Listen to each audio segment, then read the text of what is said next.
عليكم ورحمة الله وبركاته.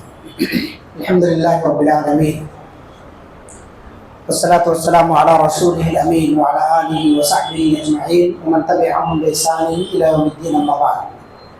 رب اشرح لي صدري ويسر لي أمري واحلل عقدة من لساني يفقهوا قولي رب زدني علما اللهم انفعنا بما علمتنا وعلمنا ما ينفعنا وزدنا علما وعملا آمين يا رب العالمين. گزشتہ درس میں آپ حضرات کے سامنے فرض نماز کے بعد کے اذکار کی اہمیت بیان کی گئی تھی کہ جو آدمی فرض نماز ختم ہو جانے کے بعد اپنی جگہ پر بیٹھ کر کے اذکار پڑھتا ہے تو جتنی دیر تک وہ اذکار میں مشغول رکھتا ہے اپنے آپ کو، فرشتے اس کے حق میں دعا دیتے ہیں، اللہم اغفر لہ اللہم ارحمہ، اے اللہ اس کے گناہوں کو بخش دے، اس پر رحم فرما، اور ایک روایت میں اللہم تب علیہ، اللہ اس کی توبہ قبول فرما۔ گویا تین دعائیں دیتے ہیں فرشتے، یہ کب تک؟ جب تک آپ فرض نمازوں کے بعد کے اذکار میں اپنے آپ کو مصروف رکھتے ہیں، دنیاوی گفتگو میں نہیں لگاتے ہیں، آپ اپنے آپ کو کسی ایسی چیز میں نہیں مبتلا کرتے ہیں جو عبث اور بیکار ہو، اسی طرح سے آپ وضو کی حالت میں آپ کا وضو برقرار ہو اذکار پڑھنے کے دوران تک، تو آپ فرشتوں کی دعاؤں کے مستحق ہوتے ہیں۔ یہ بہت اہم وقت ہے، ہم اسے ضائع اور برباد کر دیتے ہیں۔ دیکھا یہ جاتا ہے، کل بھی میں نے یہ جو ہے کمنٹ کیا تھا کہ جیسے ہی نماز ختم ہوتی ہے لوگ اپنی جگہ پر سے فوراً اٹھ کے کھڑے ہو جاتے ہیں۔ یہ بہت قیمتی وقت ہے، یہ دعا کی قبولیت کے اوقات میں سے ہے، اس کا ہمیں دھیان دینا چاہیے۔ ہماری دعائیں قبول ہوتی ہیں کب؟ ان اوقات کا ہمیں خیال رکھنا چاہیے، اور جو آدمی عقل مند ہوتا ہے وہ ان اوقات کا خیال کرتے ہوئے دعائیں کرتا ہے۔ جیسے دعا کی قبولیت کے اوقات میں سے اذان اور اقامت کے درمیان دعا قبول ہوتی ہے۔ ہم میں سے اکثر لوگ مسجد میں داخل ہوتے ہیں تو وہ سنت پڑھنے کے بعد دوسرے سے بات چیت میں مصروف ہو جاتے ہیں، یا داخل ہونے کے ساتھ ہی کسی کے ساتھ گفتگو میں مشغول ہو جاتے ہیں، جبکہ انہیں ہونا یہ چاہیے کہ اگر وہ سنت سے فارغ ہو گئے ہیں تو قبلہ رخ ہو کر کے اپنے آپ کو دعا میں مصروف رکھیں۔ بہت قیمتی وقت ہے۔ کچھ لوگ ایسے ہیں جو قرآن کی تلاوت کرنا شروع کر دیتے ہیں۔ قرآن کی تلاوت کے لیے میرے بھائی بہت وقت پڑا ہوا ہے۔ یہ جو 15 منٹ کا، 12 منٹ کا، 13 منٹ کا جو وقت ہے اس میں آپ دعا کیجیے کثرت سے، دعا کی قبولیت کے اوقات ہیں۔ اسی طرح سے فرض نماز کے بعد بھی جو وقت ہے، جتنی دیر تک آپ اپنی جگہ پر رہیں گے، یہ دعا کی قبولیت کا وقت ہے، اس میں آپ دعا کیجیے۔ اللہ کے رسول صلی اللہ علیہ وسلم فرض نمازوں سے سلام پھیرنے کے بعد اذکار کا اہتمام فرماتے تھے، اور بہت سے اذکار آپ صلی اللہ علیہ وسلم نے صحابہ کو سکھلائے ہیں، ان کی فضیلت بھی بیان فرمائی ہے۔ ان میں سے کچھ اذکار کی تفصیل آج کے درس میں آپ کے سامنے رکھی جا رہی ہے۔ تو جیسے ہم سلام پھیرتے ہیں، سلام پھیرنے کے بعد اللہ اکبر ایک مرتبہ کہنا چاہیے۔ حضرت عبداللہ ابن عباس رضی اللہ عنہما سے روایت ہے، میں نبی صلی اللہ علیہ وسلم کی نماز کے ختم ہونے کو تکبیر سے جان لیتا تھا، یعنی جب نماز پڑھ لیں آپ تو اللہ اکبر جب بولیں گے تو پیچھے آنے والا جو شخص ہے وہ سمجھ لے گا کہ جماعت ختم ہو گئی، اللہ اکبر سے۔ کیونکہ سلام پھیرنے کے بعد پھر مزید اللہ اکبر بیٹھے بیٹھے کوئی نہیں کہتا ہے، کھڑا ہوگا رکعت پڑھنے کے لیے، اور وہ زور سے نہیں بولتا ہے رکعت پڑھنے والا جس کی رکعت چھوٹی ہوئی ہے۔ اس کا مطلب اگر آپ بیٹھے ہیں تو بعد میں کوئی شخص آ رہا ہے تو اس کے لیے ایک اعلان ہوتا ہے کہ جماعت ختم ہو چکی ہے۔ اور ایک اہم نقطہ آپ کے سامنے یہ ہے کہ یہ اذکار بلند آواز سے پڑھے جائیں، یعنی اتنا بلند کہ آپ کے بازو والا آدمی سن لے۔ بہت سارے لوگ کمنٹ کرتے ہیں کہ امام صاحب آپ سلام پھیرنے کے بعد زور سے اللہ اکبر استغفر اللہ بولتے ہیں، ہماری رکعت چھوٹی ہوئی رہتی ہے تو ہم کو اس میں ڈسٹرب ہوتا ہے۔ آپ جب زور سے بولتے ہیں تو ہمیں ڈسٹرب ہوتا ہے، یہ اللہ کے رسول صلی اللہ علیہ وسلم کی سنت ہے، زور سے بولنا چاہیے۔ فرض نماز کے بعد کے اذکار زور سے پڑھنا چاہیے باقاعدہ طور سے، تو آپ زور سے پڑھیں اس کو، اللہ اکبر۔ کیوں؟ کیونکہ اس سے سامنے والے کو معلوم ہو جائے گا کہ نماز ختم ہو گئی ہے۔ دوسری روایت کے الفاظ ہیں کہ ہمیں رسول اللہ صلی اللہ علیہ وسلم کی نماز کے اختتام کا علم نہیں ہوتا تھا مگر تکبیر سے، یعنی جب آپ سلام پھیرنے کے بعد اللہ اکبر بولتے تھے تو ہم سمجھ جاتے تھے کہ آپ کی نماز ختم ہو چکی ہے۔ ایک مرتبہ یہ بولنا ہے، اس کے بعد آپ کو 3 مرتبہ استغفر اللہ استغفر اللہ استغفر اللہ کہنا ہے۔ ابھی تک تو آپ نماز میں تھے، پھر مزید بخشش کیوں طلب کر رہے ہیں؟ کوئی گناہ کا کام تو کیے نہیں ہیں، پھر کیوں اللہ تعالیٰ سے بخشش طلب کر رہے ہیں؟ یہ پوائنٹ ہے کہ فرض نمازوں کے بعد آدمی پوری نماز میں نیکی میں مشغول رہتا ہے، اس کے بعد کیوں کہہ رہا ہے استغفر اللہ استغفر اللہ؟ اس کا جواب اہل علم نے یہ دیا ہے کہ ہو سکتا ہے نماز میں کچھ چوک ہو گئی، ہو سکتا ہے کہ میرا ذہن نماز میں کہیں ادھر سے ادھر چلا گیا ہو سکتا ہے کچھ ارکان کی ادائیگی میں مجھ سے کمی واقع ہو گئی ہو، واجبات کی ادائیگی میں کمی واقع ہو گئی ہو، تو اللہ پکڑ مت کرنا، مجھے معاف فرما دینا۔ نیکی تو ہوئی ہے لیکن وہ نیکی تیری مرضی کے مطابق ہوئی ہے کیا؟ ہو سکتا ہے تیری مرضی کے مطابق میں انجام نہ دے پایا ہوں مکمل کوشش کرنے کے باوجود بھی، تو اللہ میری گرفت نہ کرنا۔ استغفر اللہ استغفر اللہ استغفر اللہ، کہ اللہ مجھے بخش دے، میں تجھ سے بخشش طلب کرتا ہوں، میں تجھ سے بخشش طلب۔ 3 مرتبہ استغفر اللہ کہنا۔ اس کے بعد اللہم انت السلام و منک السلام تبارکت یا ذا الجلال والاکرام، کہ اللہ تو ہی سلام ہے، یعنی ہر طرح کی سلامتی کا سرچشمہ تو ہے۔ جس طرح کی سیفٹی سلامتی تو دے سکتا ہے کوئی نہیں دے سکتا ہے۔ ومنک السلام، اور تیری ہی جانب سے سلامتی ہے۔ کوئی اس دنیا کے اندر پیر ہو، کتب ہو، اوتاد ہو، اقطاب ہو، اولیاء ہو، کوئی سلامتی نہیں دے سکتے۔ ہر طرح کی سلامتی تیری جانب سے ہے۔ تبارکتا، تیری ذات بابرکت ہے، یا ذا الجلال والاکرام، اے عزت والے اور اے بڑی شان والے، اے کرم والے۔ تو اللہ رب العالمین کی ذات بڑی بابرکت ہے، تو اس کے اندر اللہ تعالیٰ سے ہم سلامتی مانگتے ہیں اور اللہ کی تعریف کرتے ہیں کہ تو ہی سلامتی دینے والا۔ اب نماز سے تو ہم فارغ ہو گئے، آگے گناہوں سے بچانے والا تو ہی ہے، تو ہی محفوظ رکھنے والا ہے۔ تو ہم پہلے اللہ اکبر کہیں، ایک بار 3 بار استغفار کریں، اور اس کے بعد اللہم انت السلام و منک السلام تبارکت یا ذا الجلال والاکرام، اسے پڑھیں۔ حضرت معاذ رضی اللہ عنہ سے روایت ہے کہ رسول اللہ صلی اللہ علیہ وسلم نے ان سے فرمایا، اے معاذ، میں تجھے نصیحت کرتا ہوں کہ تو کسی نماز کے بعد یہ دعا پڑھنا نہ بھولنا، اس کا پڑھنا چھوڑنا نہیں۔ کون سی دعا ہے؟ کتنی تاکید کے ساتھ اللہ کے رسول صلی اللہ علیہ وسلم حضرت معاذ کو کہہ رہے ہیں، اور اس میں حضرت معاذ کی فضیلت کا بھی پتہ چلتا ہے کہ اللہ کے رسول صلی اللہ علیہ وسلم نے حضرت معاذ کو خاص طور سے یہ دعا سکھائی اور کہا اسے بھولنا نہیں، اسے چھوڑنا نہیں فرض نماز کے بعد۔ تو ہمیں بھی چاہیے کہ ہم بھی اسے پڑھے بغیر، چھوڑے بغیر اٹھ کے بھاگے نہ یہاں سے۔ کیا دعا ہے وہ؟ اللہم اعنی علی ذکرک و شکرک و حسن عبادتک، اے اللہ میری مدد فرما اپنا ذکر کرنے، اپنا شکر کرنے اور اپنی اچھی عبادت کرنے کے سلسلے میں۔ یعنی میں نہیں جانتا ہوں تیری عبادت کیسے کی جاتی ہے، میری مدد کر۔ کہاں سے؟ علماء کی ایسی محفلیں ہوں تو اس کے اندر کہیں سے میں سیکھ لوں نماز کا طریقہ کیا ہے، ذکر کا طریقہ کیا ہے، کیسے تیرا شکر بجا لایا جاتا ہے، مجھے نہیں معلوم ہے۔ اے اللہ تو میری مدد فرما، کہیں سے ایسا کوئی عالم مجھے ملا دے کہ میں اس سے ایسا طریقہ سیکھ لوں، کہیں سے اس طرح کے حلقات دروس مل جائیں جہاں میں تیری بندگی کا سلیقہ سیکھ لوں۔ میری مدد فرما، تیرا ذکر کیسے کرنا ہے، میری مدد فرما، تیر نے جو مجھے نعمتیں عطا فرمائی اس کا شکر کیسے بجا لانا ہے۔ اللہ نے نماز کی توفیق عطا فرمائی، یہ نعمت ہے میرے بھائیوں۔ کوئی بھی نیکی بغیر اللہ کی توفیق کے آپ انجام نہیں دے سکتے ہیں، یہ اللہ کی بہت بڑی نعمت ہے۔ لہٰذا ہم سب کو چاہیے کہ اللہ رب العالمین کی نعمتوں کا شکر بجا لائیں، اور اللہ کی نعمت کا شکر یہی ہے کہ اس نعمت کے بعد مزید آپ نیکی کریں۔ ایک نماز پڑھ لیا، اس نماز کے بعد دوسری نماز کی فکر میں رہیں، یہ اس نماز کا شکر ہے، اس نماز کا شکریہ آپ ادا کر رہے ہیں۔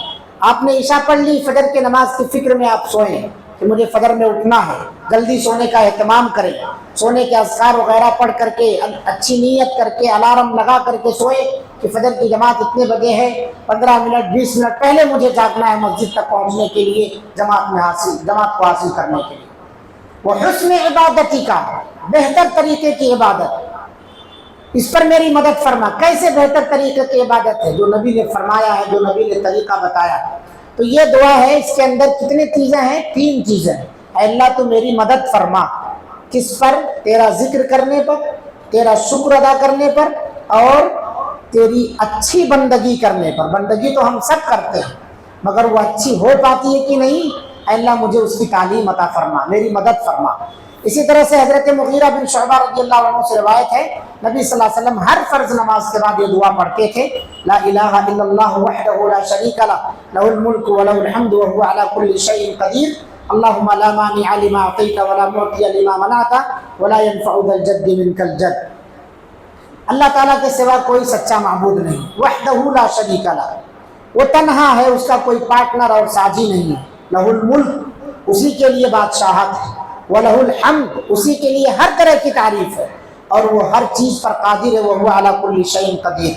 اللہم لا مانع لما اعطیت، اے اللہ جو تو دے اسے کوئی روکنے والا نہیں۔ اللہ کوئی بھی چیز جب دینے پر آ جائے تو کوئی طاقت روک نہیں سکتی ہے، کتنی بھی پلان کر لے، سازش کر لے آپ کو ذلیل کرنے کی، آپ سے وہ سبسڈی پہنچنے کی، روک نہیں سکتے۔ آپ کی قسمت میں جو لکھا ہے وہ کہیں سے بھی مل کر کے رہے گا۔ وَلَا مُعْطِيَ لِمَا مَنَعْتَ، اور جسے اللہ روک دے اسے کوئی دینے کی طاقت نہیں رکھتا۔ اس کا مطلب کیا ہوا؟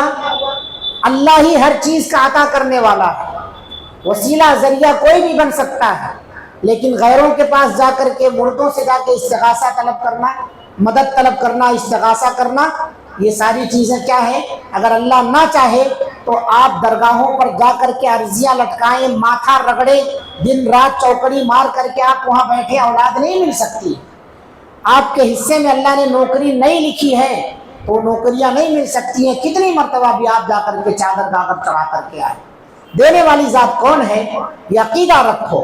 نماز کے بعد یہ دعا، اس کا مطلب یہ ہے کہ ہر چیز دینے والی ذات اللہ ہے، اور جو جس سے روک دے اللہ تعالیٰ اسے پھر کوئی دینے کی طاقت نہیں رکھتا ہے۔ وَلَا يَنْفَعُ ذَا الْجَدِّ مِنْكَ الْجَدِّ، اور کسی صاحب حیثیت کو اس کی حیثیت سے تیرے یہاں کوئی فائدہ نہیں۔ دنیا کے اندر کوئی کتنا بڑا پاور والا ہو، اللہ کے ہاں اس کا پاور بیکار ہے، اللہ کے پاور کے آگے اس کا پاور بیکار ہے۔ کوئی سورس کا، کسی کا سورس اللہ کے ہاں کام نہیں دے گا۔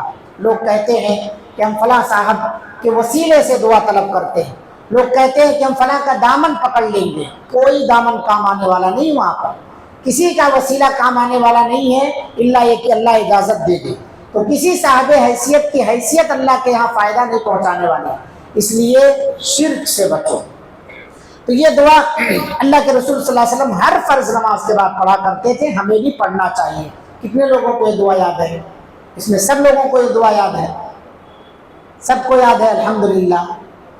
نہیں یاد ہے تو یہ دعا کل بھی میں نے کہا تھا، حصن المسلم چھوٹی سی کتاب ہے، اس میں سے آپ یاد کریں، اس میں سے آپ یاد کریں۔ میرے بھائیوں، ہمارے دنیا آخرت کے بھلائی کی دعائیں ہیں یہ سب۔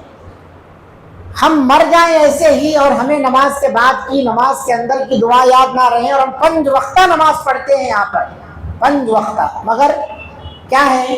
دعائیں یاد نہیں۔ رکوع کرتے ہیں سبحان ربی الاعلیٰ، سبحان ربی العظیم، تشہد کی دعائیں التحیات للہ، چند کلمات میں نے غور کیا ہے کہ چند کلمات لوگوں کو یاد ہیں، اس کے بعد پھر یاد نہیں۔ درود شریف پڑھو، یاد ہے؟ ہاں یاد ہے، پڑھ کے سنائیے، اللہم صلی علی محمد وعلی آلہ، ہاں یاد ہے امام صاحب؟ یاد ہے۔ اللہم صلی علی محمد، اس کے بعد یاد ہے امام صاحب؟ کیا ہے آگے کا نہیں معلوم ہے، یاد ہے امام صاحب۔ یہ افسوس کی بات ہے میرے بھائی، یہ افسوس کی بات ہے، بہت افسوس کی بات ہے کہ ہم دنیا کی چیزوں میں اتنے ماہر ہیں جو آخرت میں کام آنے والی، جس کے تعلق سے سب سے پہلے اللہ تعالیٰ کوشچن کرے گا، سوال کرے گا نماز کے بارے میں، کہ وہ نماز کیسی تھی، نبی کے طریقے پر تھی، دعائیں وغیرہ کا اہتمام کیا گیا تھا، نہیں کیا گیا تھا۔ نماز درست ہے، باقی کے سارے اعمال درست ہوں گے۔ جو بیس ہے ہم اس کو درست کرنے کی فکر میں نہیں ہیں۔ ابھی رمضان آ رہا ہے نا، رمضان آنے والا ہے، ایسے لوگ مسجد کے اندر نظر آئیں گے جو کبھی نظر نہیں آتے تھے. الحمدللہ بہت اچھی بات ہے. لیکن کون سی نماز میں نظر آتے ہیں؟ صرف تراویح کی نماز میں. 5 وقتہ نمازوں میں بہت سارے لوگ غائب رہتے ہیں. جو فرض نمازیں ہمارے یہاں اس کی ویلو نہیں ہے. نفل چھوٹ جائے بڑا ویلو ہے. تراویح کی نماز میں کچھ غلطی ہو جائے مسجدوں کے اندر ہنگامہ مچ جاتا ہے. ذمہ داروں سے مصلی لڑنے لگتے ہیں کہ انتظام نہیں کرتے، انصراف نہیں کرتے. عید کی نماز چھوٹ جائے بہت افسوس ہوتا ہے. وہیں عید کے دن فجر کی نماز چھوٹ جائے کوئی افسوس نہیں. عید کی نماز چھوٹ جائے تو بندہ روتا ہے. کیا بول کے روتا ہے؟ سال میں ایک مرتبہ آتی ہے نا، اس لیے بہت افسوس ہو رہا ہے. فجر کی نماز جس کے بارے میں اللہ پوچھے گا وہ نماز پڑھا نہیں، سو رہا تھا. ایک بنگلہ دیش کے اندر، سعودی عرب کے اندر بنگلہ دیش کا رہنے والا ایک شخص رو رہا ہے عید کے دن. ایک صاحب نے پوچھا کیوں رو رہے ہیں؟ تو اس نے کہا کہ بہت افسوس ہے مجھے. کہا کس بات کا؟ کہا میری عید کی نماز چھوٹ گئی. کہا کیوں چھوٹ گئی؟ کہا میں سو رہا تھا. تو اس کو خیال آیا کہ جب یہ بندہ عید کی نماز کے وقت تک سو رہا تھا تو کیا اس نے فجر پڑھا؟ اس سے دوسرا سوال کیا تم نے فجر پڑھی؟ تو اس نے کہا کہ نہیں فجر تو نہیں پڑھی. کہا فرض نماز چھوٹ گئی ہے اس کے بارے میں افسوس نہیں ہے، رو نہیں رہے ہو. سنت چھوٹ گئی ہے تمہاری، اس کے بارے میں اتنا رونا. کہا اصل میں سال میں ایک مرتبہ آتے نا اس لیے زیادہ افسوس ہے. تو ہمارے یہاں جو جن نمازوں کی اہمیت نہیں ہے ان نمازوں کے چکر میں ہم آخری صف میں بھی جگہ نہیں ملتی ہے، بھاگ کے پہلی صف میں پہنچتے ہیں. تراویح کی نماز میں کہاں پورے 30 پڑھا مول صاحب الحمدللہ. رمضان کے بعد کہاں ہے پھر؟ غائب. تو ہمارے یہاں فرائض کی کوئی اہمیت نہیں ہے، نوافل کی بہت اہمیت ہے. اسی لیے لوگ جو ہے پوچھتے ہیں وہ عمر میں ایک بار پڑھنے والی نماز کون سی نماز ہے؟ وہ ایک بار نماز پڑھتے ہیں نا، وہ صلاۃ التسبیح. صلاۃ التسبیح اس کو پڑھنا کیا؟ 5 وقت کی پڑھتے ہیں اس کے بارے میں فکر مند نہیں، صلاۃ التسبیح سب سے پہلے پڑھتے ہیں. تو میں گزارش کرنے کا مقصد یہی ہے کہ ایسا نہ ہو کہ جب ہمارے نماز کا کھاتا چیک کیا جائے تو وہ ہمارے منہ پر مار دی جائے اور ہم 70 سال 80 سال کی عمر ایسے ہی مغالطے میں گزار لیں. صبح کا بھولا شام کو واپس آ جائے تو اسے بھولا نہیں کہتے. ابھی کوئی دیر نہیں ہوئی، کوئی دیر نہیں ہے. روز 2 دعائیں یاد کرو، روز 2 دعائیں یاد کرو، انشاءاللہ العزیز یاد ہو جائے گی. اسی طرح سے فرض نمازوں کے بعد سیدنا ابو امامہ رضی اللہ عنہ سے روایت ہے نبی صلی اللہ علیہ وسلم نے فرمایا من قرأ آیۃ الکرسی فی دبر کل صلاۃ لم یمنعہ من دخول الجنۃ الا ان یموت. جس شخص نے ہر فرض نماز کے بعد آیت الکرسی پڑھی اس کے اور جنت کے درمیان یعنی اسے جنت میں داخل کرنے میں صرف موت ہی رکاوٹ ہے. بس موت آئی کہ وہ جنت میں. من قرأ آیت الکرسی. اب اس میں بہت سارے ایسے جن کو آیت الکرسی ہی نہیں یاد ہے. فرض نماز کے بعد آیت الکرسی پڑھنے کا اللہ کے رسول اہتمام کرتے تو اس کی فضیلت یہ ہے کہ جو آدمی اسے پڑھتا ہے فرض نماز کے بعد اس کے اور جنت میں داخلے کے لیے صرف موت حائل ہے. بس یعنی آپ جنت میں جانے والے اعمال انجام دے رہے ہیں. اس کا اہتمام کریے. آپ یاد ہے تو پڑھتے نہیں ہیں، جن کو یاد نہیں وہ یاد کرتے نہیں ہیں. ایسے ہی فرض نماز کے بعد کے اذکار میں سے حضرت عقبہ بن عامر رضی اللہ عنہ سے روایت ہے رسول اللہ صلی اللہ علیہ وسلم نے مجھے حکم دیا کہ میں ہر نماز کے بعد معوذات تینوں قل، سورہ اخلاص، سورہ فلق، سورہ ناس، یہ سب کو یاد ہے تو اس کا اہتمام کیجیے. تینوں قل پڑھیں اور یہ تینوں قل فرض نماز فجر کے بعد 3 مرتبہ اور مغرب کے بعد 3 مرتبہ. باقی نمازوں میں ایک بار پڑھنا ہے. فجر کی نماز کے بعد 3 بار اور مغرب کی نماز کے بعد 3 بار. باقی نمازوں میں ایک بار پڑھنا ہے. حضرت کعب بن عجرہ رضی اللہ عنہ سے روایت ہے کہ نبی صلی اللہ علیہ وسلم نے فرمایا چند کلمات ہیں جو نماز کے بعد پڑھے جانے کے لائق ہیں. ہر فرض نماز کے بعد ان کا پڑھنے والا کبھی خسارے میں نہیں رہے گا. بہت سارے لوگ آگے کہتے ہیں کہ بزنس نہیں چل رہا ہے، طبیعت خراب رہتی ہے، میرا آج لاس ہو گیا، نقصان ہو گیا، یہ مال چوری ہو گیا. ہمارے ذکر و اذکار میں کمی ہوتی ہے تب یہ حادثات ہمیں لاحق ہوتے ہیں. کبھی خسارے میں نہیں رہے گا. وہ کلمات کیا ہیں؟ سبحان اللہ 33 مرتبہ، الحمدللہ 33 مرتبہ، اللہ اکبر 34 مرتبہ. تسبیحات گن کے آپ اٹھیے یہاں سے اپنی جگہ پر سے. اور وہ صحابہ نے آ کے شکایت کیا تھا نا، غریب صحابہ نے، کہ اللہ کے رسول صلی اللہ علیہ وسلم مالدار لوگ تو بہت آگے نکل گئے کیونکہ ان کے پاس مال ہے، صدقہ و خیرات کر کے وہ آگے بڑھ جا رہے ہیں. ہمارے پاس مال نہیں ہے تو آپ صلی اللہ علیہ وسلم نے کہا تمہیں ایک عمل بتاتا ہوں، تم ان کے برابر میں ہو جاؤ گے. کیا عمل ہے؟ تو آپ صلی اللہ علیہ وسلم نے یہی عمل سکھایا کہ فرض نماز کے بعد 33 مرتبہ سبحان اللہ، 33 مرتبہ الحمدللہ، 33 مرتبہ 34 مرتبہ اللہ اکبر کہو. تو ان لوگوں نے پڑھنا شروع کیا، مالداروں کو پتہ چلا تو پھر آ کے صحابہ نے شکایت کیا کہ اللہ کے رسول وہ بھی تو یہی عمل کرنے لگے.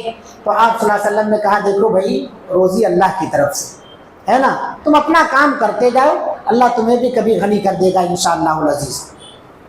ایک اور روایت کے مطابق نبی صلی اللہ علیہ وسلم نے فرمایا کہ 34 مرتبہ سبحان اللہ، 33 مرتبہ الحمدللہ، 33 مرتبہ اللہ اکبر پڑھو، اور آخر میں لا الہ الا اللہ وحدہ لا شریک لہ لہ الملک و لہ الحمد وہو علی کل شیء قدیر پڑھ کر کے اس کو 100 کر سکتے ہیں. 33 مرتبہ سبحان اللہ، 33 مرتبہ الحمدللہ، 33 مرتبہ اللہ اکبر. 99 ہو گئے، اس کو 100 پورا کرنے کے لیے لا الہ الا اللہ وحدہ لا شریک لہ لہ الملک و لہ الحمد وہو علی کل شیء قدیر پڑھ لیے جائیں تو یہ 100 کی گنتی پوری ہو جاتی ہے. نبی صلی اللہ علیہ وسلم نے کہا جو اس طرح کے کلمات کہتا ہے تو اس کے گناہ معاف کر دیے جاتے ہیں اگرچہ سمندر کے جھاگ کے برابر ہو. ہم سب کا مقصد گناہوں کی بخشش. عرض یہ کرنا ہے کہ یہ اذکار کا اہتمام کریں، فرض نمازوں کے بعد کے اذکار. میں یہ ارادہ کر رہا تھا کہ یہاں سے یہ ابھی ذہن میں یہ بات آئی کہ ہمارے کتنے بھائی ایسے ہیں جن کو یہ دعائیں یاد نہیں، موقع بھی نہیں ملتا ہے. تو گزارش یہ کی جاتی، اللہ سے دعا ہے اللہ رب العالمین ہم سب کو ان باتوں پر عمل کی توفیق عطا فرمائے. آمین.